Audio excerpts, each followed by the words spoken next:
9મો દાખલો જોઈએ. વક્ર x⁻² પ્લસ y⁻² = 2ના બિંદુ 1 1 આગળ સ્પર્શક અને અભિલંબનું સમીકરણ મેળવવાનું છે. તો સૌથી પહેલાં તો આપણે વક્રનો ઢાળ મેળવીએ. એટલે x⁻² પ્લસ y⁻² =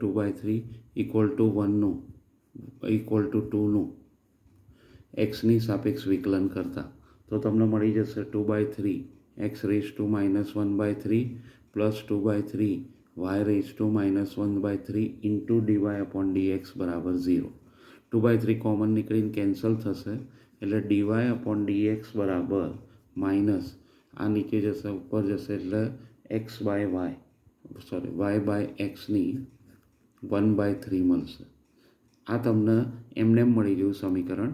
આ છે ને સ્પર્શકનો ઢાળ મળશે પણ આપણને બિંદુ પણ આપેલું છે એટલે આપણે dy/dx એટ 1 1 શોધી લઈએ તો આપણને -1 મળી જશે.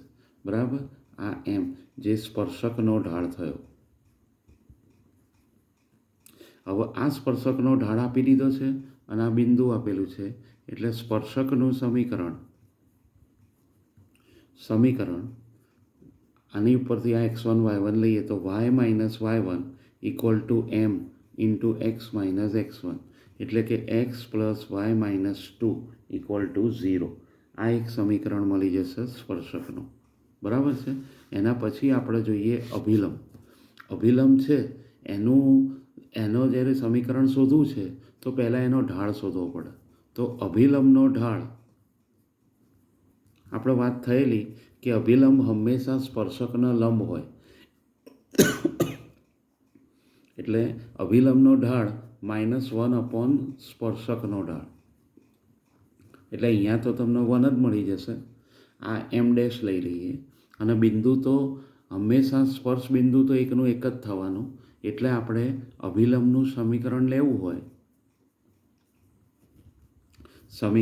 તો એ પણ એવું જ થશે. y - y1 = m માં 1 આવશે ઇન્ટુ x - x1. તો આના ઉપરથી જો જોઈએ તો x - y = 0 આ રીતનું અથવા y - x = 0 આ રીતે તમને અભિલંબનું સમીકરણ મળી જશે. બરાબર છે. તો આ પ્રકારે આગળ વધવાનું છે. 10મો દાખલો એવું છે કે વક્ર y = x³ - 11x + 5 = 0ના કોઈ બિંદુ આગળ સ્પર્શક y = x - 11 હોય તો વક્ર પરનું બિંદુ મેળવવાનું છે. તો હવે આના માટે સૌથી પહેલાં શું કરવું પડે તો વક્ર y = x³ - 11x + 5 છે એનું એક્સની સાપેક્ષ વિકલન કરવાનું. તો એ તમને મળી જશે dy/dx બરાબર 3x² - 11. આ એમ થશે. બરાબર. અને વળી વક્રનો સ્પર્શક પણ આપી દીધેલો છે.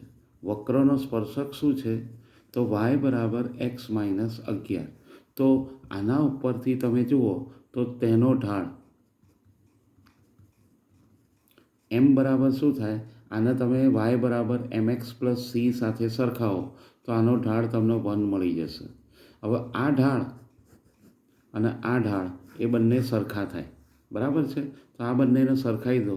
તેથી 3x² - 11 = 1 એટલે કે x² બરાબર આ 12 થશે ને 3 એટલે 4 થશે એટલે x બરાબર ± 2 થાય.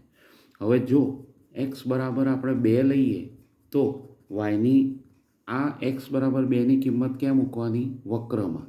તો વક્રમાં મૂકીશું તો x બરાબર 2 લઈએ તો y બરાબર સાદુરૂપ આપો એટલે 8 અને -22 + 5 એટલે તમને -9 મળી જશે. અને x બરાબર -2 લઈએ તો y તમને એ જ રીતે 19 મળશે. માટે માંગેલ સ્પર્શ બિંદુ એ તમને 2 - 9 અથવા -2 19 મળે. બરાબર છે. આગળ 11મા દાખલામાં એવું કીધેલું છે કે y બરાબર 1/x - 3ને 2 ઢાળવાળા તમામ સ્પર્શક મેળવવાના છે. તો આપણે 2 ઢાળ આપેલો છે સ્પર્શકનો અને અહીંયા આગળ વક્ર પણ આપેલો છે. y બરાબર 1/x - 3 એનું એક્સની સાપેક્ષ વિકલન કરીએ તો તમને ડીવાય અપોન ડીએક્સ બરાબર -1/x-3² આ રીતે મળી જશે. બરાબર. હવે આ જે ઢાળ છે એની જોડે તમારે આ બેને સરખાઈ દેવાના, કેમ કે આનો ઢાળ અને આ ઢાળ બંને સરખા છે. તો આના ઉપરથી તમને x-3² બરાબર -1/2 મળે. પણ આપણે ધ્યાન રાખવાનું કે અહીંયા x-3² છે, એ કોઈ દિવસ પણ ઋણ મળી શકે નહીં. તો આ શક્ય નથી. તો આ શક્ય ના હોય એટલે આપણે એમ કહી શકાય કે બે ઢાળવાળો એક પણ સ્પર્શક મળે નહીં. એટલે બે ઢાળવાળા કોઈ સ્પર્શક મળે નહીં, કોઈ પણ સ્પર્શક ન મળે, અથવા 0 સ્પર્શક મળે. આપણે બેમાંથી ગમે તે એક કહી શકીએ. આગળનો દાખલો છે 12મો. y બરાબર x² 0, 0 આગળ સ્પર્શક અને અભિલંબ મેળવો. તો સૌથી પહેલાં y બરાબર x² છે એનું xની સાપેક્ષ વિકલન કરો. તો તમને અહીંયા આગળ મળી જશે ડીવાય અપોન ડીએક્સ બરાબર 2x. હવે ડીવાય અપોન ડીએક્સ એટ 0, 0 લઈએ તો એ તમને 0 મળશે. એટલે તમારે સ્પર્શકનું સમીકરણ શોધવું હોય, એનું સમીકરણ, તો y -0 = 0 × x - 0, તો તમને y બરાબર 0 મળે. હવે y બરાબર 0 એટલે શું થઈ જાય? x અક્ષ થઈ જાય. એટલે સ્પર્શકનું સમીકરણ એ શું થઈ જશે? x અક્ષ. અને તે જ રીતે અભિલંબ માટે શું કરવું પડે? અભિલંબનો ઢાળ, આ સ્પર્શકનો જે ઢાળ છે એનો વિરોધી અને વ્યસ્ત હોય તો એ શું થઈ જાય? અવ્યાખ્યાયિત ઢાળ થાય. અને વળી તે 0, 0માંથી પસાર થાય છે. એટલે અભિલંબનું સમીકરણ એ તમને x બરાબર 0 મળે. એટલે આ તમને y અક્ષ મળી જાય. તો આના ઉપરથી એમ કહી શકાય કે જે પર્વલય છે, આ પર્વલય થયો y બરાબર x². એટલે તમે આમ પર્વલય દોરો તો આ રીતે તમને પર્વલય મળે. તો એની અંદર તમે જુઓ તો આ x અક્ષ છે, આ y બરાબર x², તો x², તો આ x અક્ષ છે એ જ આનો સ્પર્શક થઈ જશે. અને આ સ્પર્શ બિંદુ, ઉગમ બિંદુ છે, ત્યાંથી એના લંબ એ અભિલંબ થશે. એટલે આ સ્પર્શક મળી જશે અને આ અભિલંબ થશે. બરાબર છે. તો આ રીતે આપણે બંને મેળવી શકીએ છીએ. 13મા દાખલામાં એવું કીધેલું છે કે y બરાબર વક્ર x⁴ - 6x³ + 13x² - 10x + 5ના 1 અને 3 આગળના સ્પર્શક અને અભિલંબ મેળવો. એ જ રીતનો દાખલો છે. કોઈ જેમાં પેલું એ સ્વરૂપમાં કોઈ ફેરફાર નથી. આપણે સૌથી પહેલાં આનું વિકલન કરી કાઢીએ. એટલે 4x³ - 18x² + 26x - 10. આ તમને મળી ગયું આપેલા ડીવાય અપોન ડીએક્સનું આ જે સમીકરણ છે એ. હવે એ સમીકરણમાં ડીવાય અપોન ડીએક્સમાં એક્સ અને વાયની જગ્યાએ 1 અને 3, એટલે આપણે ખાલી એક્સની જગ્યાએ 1 જ મૂકવાના છે. એટલે અહીંયા તમને 4 - 18 + 26 - 10 મળી જશે. એટલે એ તમને 2 મળશે. એટલે આ ઢાળ મળી ગયો. આ ઢાળ કોનો થયો? સ્પર્શકનો. આ સ્પર્શકનો ઢાળ સ્પર્શ બિંદુ આપેલું છે. એટલે સ્પર્શકનું સમીકરણ તમને y - y1 = m × x - x1 મળી જાય. તો આના ઉપરથી તમને સ્પર્શકનું સમીકરણ 2x - y + 1 = 0 મળે. આ જ રીતે અભિલંબ છે. અભિલંબનો ઢાળ અહીંયાથી જ તમને મળશે m' બરાબર વિરોધી અને વ્યસ્ત -1/2. તો એના ઉપરથી અભિલંબનું સમીકરણ, તો y - 3 = -1/2 × x - 1. તો એની ઉપરથી તમને એ મળી જશે 2y - 6 અને x, એટલે x + 2y - 7 = 0. આ રીતે તમને આ સ્પર્શકનું મળી ગયું અને અભિલંબનું સમીકરણ મળી ગયું. આગળના દાખલામાં એવું કીધેલું છે, પહેલાં હું 15મો લઉં છું, પછી 14મો એના પછી લઈએ છીએ. y બરાબર x³ જે બિંદુ આગળ સ્પર્શકનો ઢાળ તે બિંદુના વાયામ જેટલો હોય તે બિંદુ મેળવવાનું છે. તો પહેલાં તો આનો ડીવાય અપોન ડીએક્સ શોધી કાઢો. તો એ તમને મળી જશે 3x². હવે એવું કીધેલું છે કે આ સ્પર્શકનો ઢાળ તે બિંદુ લઈએ એના વાય આમ બરાબર થાય છે. તો આના ઉપરથી તમને એક વસ્તુ મળી ગઈ કે વાય બરાબર તમે 3x² લઈ શકો, એટલે કે આ સમીકરણની અંદર વાયની જગ્યાએ તમે 3x² મૂકી શકો છો. એટલે અથવા આને કમ્પેર કરો તો તમને મળી જશે 3x² બરાબર x³ એના ઉપરથી બંને પદને એક બાજુ લઈ લઈએ તો 3x² - x³ બરાબર 0. એના ઉપરથી x² કોમન નીકળે, x - 3 બરાબર 0. એટલે તમને xની કિંમત કાં તો 0 અથવા 3 મળશે. જો x બરાબર 0 લઈએ તો અહીંયા આગળ તમે કિંમત મૂકો તો તમને y પણ 0 મળે, અને x બરાબર જો 3 લઈએ તો y બરાબર તમને 27 મળે. એટલે કે માંગેલ બિંદુ 0 0 અને 3 27 મળે. બરાબર છે. 14માં જે એ છે એમાં એવું કીધેલું છે કે વક્ર y બરાબર x² - 2x + 7 ના 2x - y + 9 બરાબર 0 ને સમાંતર સ્પર્શકનું સમીકરણ મેળવવાનું છે. તો હવે અહીંયા આગળ જો જોઈએ તો સૌથી પહેલાં તો વક્ર y બરાબર x² - 2x + 7 છે એનું જ આપણે વિકલન કરી કાઢીએ, એટલે તમને dy/dx બરાબર શું મળી જશે? 2x - 2. આ m મળશે. હવે આ સ્પર્શક છે એ આપેલી રેખા જે છે એના સમાંતર છે, એટલે કે 2x - y + 9 = 0 ને સમાંતર. તો આપણે જાણીએ છીએ કે સ્પર્શક એ આપેલી રેખાના સમાંતર હોય તો બંનેના ઢાળ કેવા થાય? સરખા થાય. એટલે કે 2x - 2 બરાબર 2 જવાબ આવશે. આનો ઢાળ 2 થશે. તો એની ઉપરથી તમને x બરાબર કેટલું મળી જશે? 2.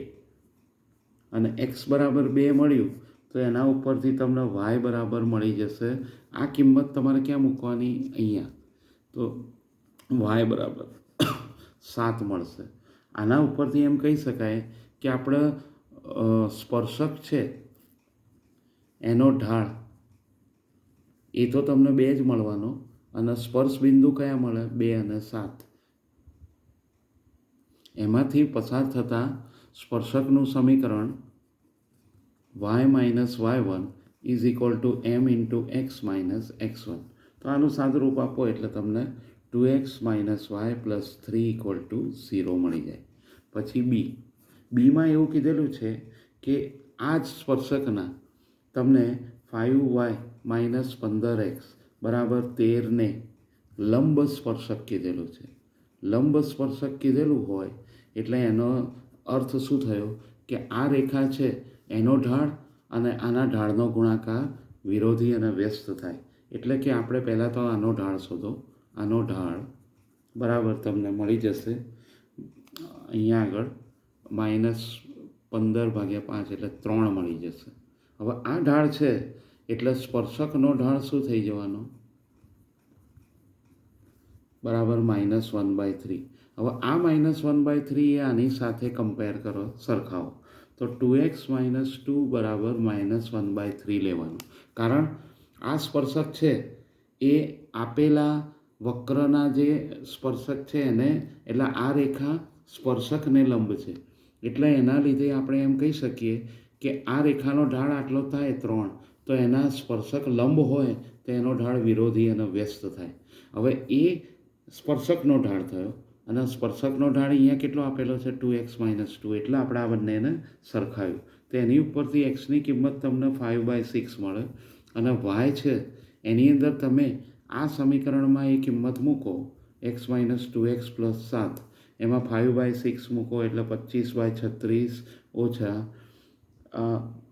2 × 5/6 + 7 એટલે લગભગ 217/36 મળી જશે.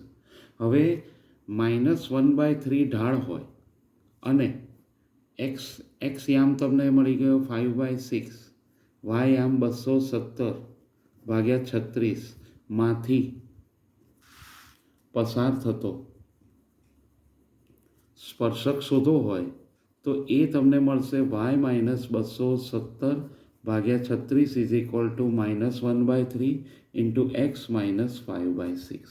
તો તો આના ઉપરથી જો તમે થોડુંક સાદુરૂપ આપીએ, 3 લસા લઈએ, 36 લસા લઈએ, તો તમને આવું મળશે: 36y માઇનસ 217 બરાબર -12x વત્તા -12x વત્તા 10. અને તેની ઉપરથી જોઈએ તો 36y એટલે 12x વત્તા 36y અને 217માંથી 10 ઉમેરી દો એટલે -227 બરાબર 0. જે માંગેલા સ્પર્શકનું સમીકરણ મળે. અહીંયા આગળ આ મળશે અને અહીંયા આ રીતે એક જ દાખલામાં 2 દાખલા છે, તો થોડું ધ્યાન રાખજો. હવે આગળનો 16મો દાખલો: y બરાબર 4x³ માઇનસ 2x⁵ ના 0 0માંથી પસાર થતા સ્પર્શક મેળવો. તો હવે આની અંદર શું કરવું પડે?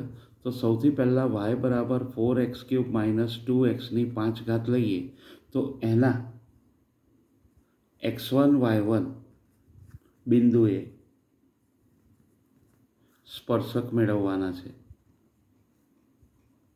પહેલાં તો આ બિંદુ છે એ વક્ર ઉપર આવેલું છે એમ આપણે માની લઈએ. તો y1 બરાબર 4x1³ માઇનસ 2x1ની 5. આને પરિણામ 1 આપી દો.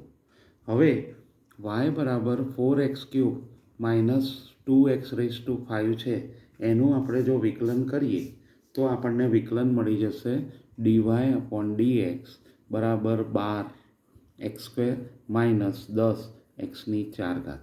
હવે તેનું x1 y1 બિંદુ આગળ જોઈએ, સ્પર્શકનો ઢાળ x1 y1 આગળ, તો એ તમને 12x1² માઇનસ 10x1ની 4 મળશે. બરાબર છે? તો હવે આના ઉપરથી આપેલા સ્પર્શકનું સમીકરણ જો જોઈએ તો y minus y1 is equal to m, આને એમ કહી દઈશું, એટલે 12x1² માઇનસ 10x1ની 4 અને અહીંયા x માઇનસ x1. હવે આપણે આ સ્પર્શક છે એ શેમાંથી પસાર થાય છે?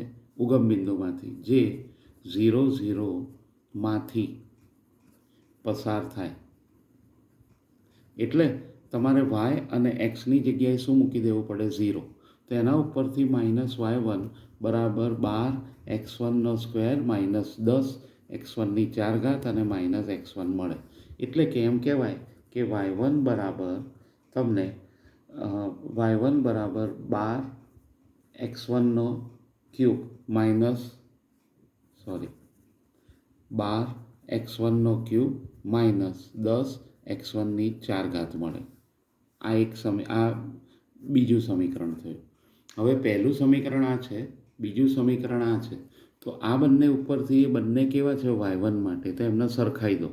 તો 1 અને 2 પરથી તો 4x1³ માઇનસ 2x1ની 5 બરાબર 12x1³ માઇનસ 10x1ની 4.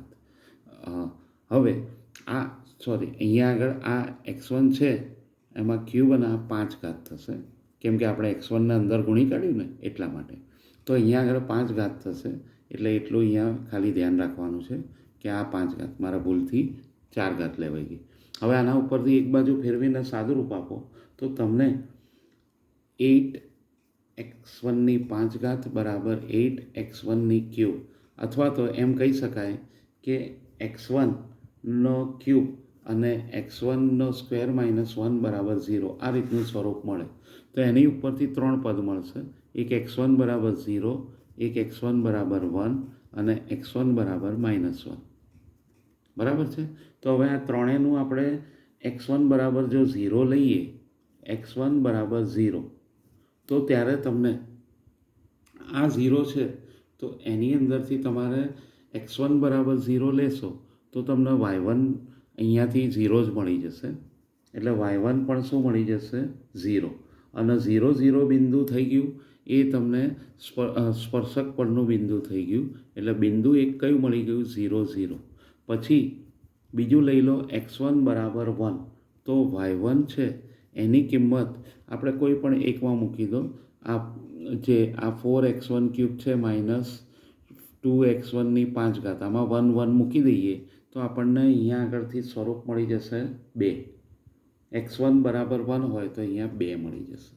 તો એનાથી બિંદુ તમને મળી ગયું 1 2 અને છેલ્લે x1 બરાબર -1 લો તો y1 બરાબર તમને મળી જશે -2. તો બિંદુ તમને મળી ગયું -1 અને -2. તો એથી માંગેલ બિંદુ આ આપણે અહીંયા સ્પર્શક નહીં પણ પસાર થતા સ્પર્શક પરના બિંદુ મેળવો એવું છે. સ્પર્શ બિંદુ મેળવો અથવા બિંદુ મેળવો માટે સ્પર્શ બિંદુ 3 મળશે. એક 0 0, એક 1 2 અને એક -1 -2. બરાબર છે.